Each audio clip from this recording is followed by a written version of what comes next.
Horizon 42.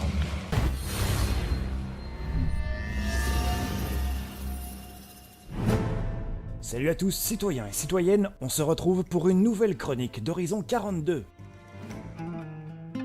Star Citizen, c'est un peu comme regarder un match de Sataboule qui déchaîne les passions. On a l'impression qu'il faut soit être pour, soit être contre, mais quelle équipe choisir? Et puis surtout, on se sent toujours plus doué que l'entraîneur. Bouh! Allez, virez-le! Oui, forcément, tout le monde a un avis. Mais si on remontait à la tête du projet, Chris Roberts, il en pense quoi, lui? Ah mais non, pas lui, pas le chanteur allemand, Christophe Robert, Chris Roberts. La Gamescom 2017 lui a permis de partager son ressenti durant une longue interview. Et ça, c'est bien, pas de filtre, juste un avis d'un mec qui a envie de jouer à un jeu vidéo, le sien, un peu comme quand il joue dans ses propres films. Oui, parce que Chris Roberts, il fait des jeux vidéo, très connus, mais il a aussi fait des films. Pour Chris Roberts, l'ADN de CIG, ses munitions, ça a toujours été de communiquer avec la communauté et de les impliquer dans le processus de création. On a littéralement le nez plongé dedans.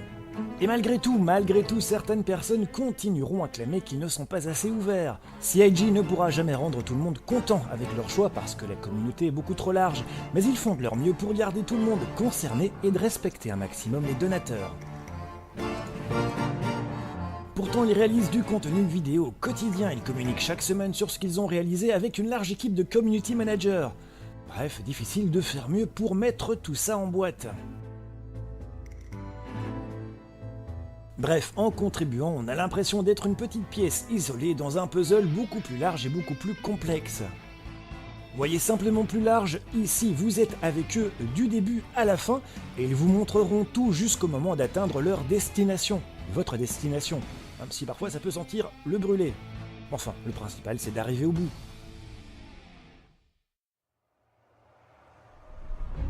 Ensuite, au cours de cet entretien, Chris Roberts explique aussi que certaines personnes lui demandent des conseils pour démarrer leur propre Kickstarter. Et il leur répond ouvertement que c'est une expérience encourageante, gratifiante, parce qu'il y a cette relation brute, directe, avec des joueurs totalement enthousiastes et qui vous encouragent. Mais il n'y a pas de filet de secours parce que c'est du 24 heures sur 24, 7 jours sur 7. Il faut se préparer à constamment partager, s'investir, et ça c'est parfois réellement exténuant. Et pour faire une jolie métaphore, il ajoute que c'est comme monter et diriger une campagne politique, sauf que dans ce cas-ci, il le précise, elle ne peut jamais s'arrêter. Pour lui, les termes alpha, bêta ou encore early access, ce sont de simples labels qui sont déjà dépassés aujourd'hui. Et il compare le développement de Star Citizen à celui de la construction d'un hôtel de luxe. Pour comparer, Star Citizen, c'est un hôtel du top, mais encore en plein chantier. L'expérience Star Citizen, c'est que vous pouvez déjà vous y installer. Vous pouvez occuper l'une des sections déjà entamées, même si là tout n'est pas encore terminé, et vous n'aurez peut-être même pas encore accès à l'eau chaude. Mais vous pouvez. Et puis voilà, du coup, vous profitez des commodités à prix plus réduit que lorsque l'hôtel sera terminé, et vous pouvez même aider à définir comment il va fonctionner par la suite. Enfin, c'est à peu près ça l'idée. Pour le dire autrement, le terme de bêta est aujourd'hui un paradigme parce que ce n'est plus dans l'air du temps quand il s'agit de contenu en ligne qui rassemble tellement de gens. Selon lui, si un jour Star Citizen est sorti, la réalité c'est qu'on ne va jamais cesser de rajouter du contenu, car c'est ce jour-là qu'un jeu finit par mourir. Star Citizen, une énorme arnaque, ça devrait me faire rire, mais ça me laisse toujours un petit peu perplexe d'entendre ce genre de choses. Allez, vu les tonnes de contenu de développement mis à disposition, bientôt près de 500 employés, dont des personnes ayant travaillé sur GTA, WoW, Halo, Destiny, tout ça, c'est pas très important, Chris Roberts le dit lui-même, on ne peut pas lui donner tort même si on n'est pas toujours d'accord avec lui, parce que ce serait la plus pathétique des arnaques si c'était le cas. Une des grandes forces de Star Citizen, c'est Chris Roberts lui-même. L'avantage avec lui, c'est que c'est un mec même pas peur. Il s'en fout un petit peu des rageux parce qu'il sait où il va. Alors même si parfois ça se casse la gueule, c'est pas grave, on se relève et on repart.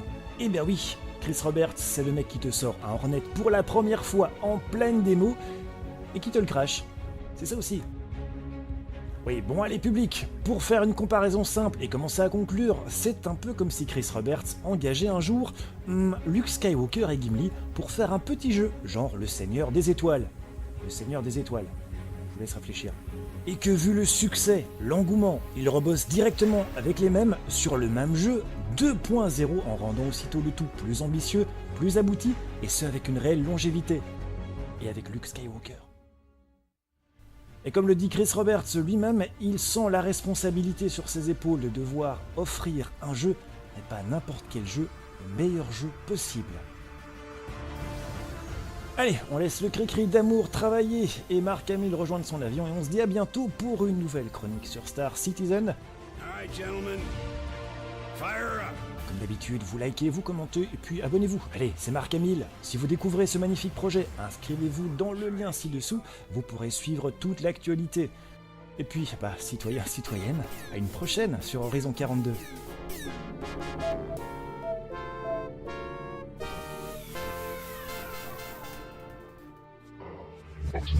Horizon 42.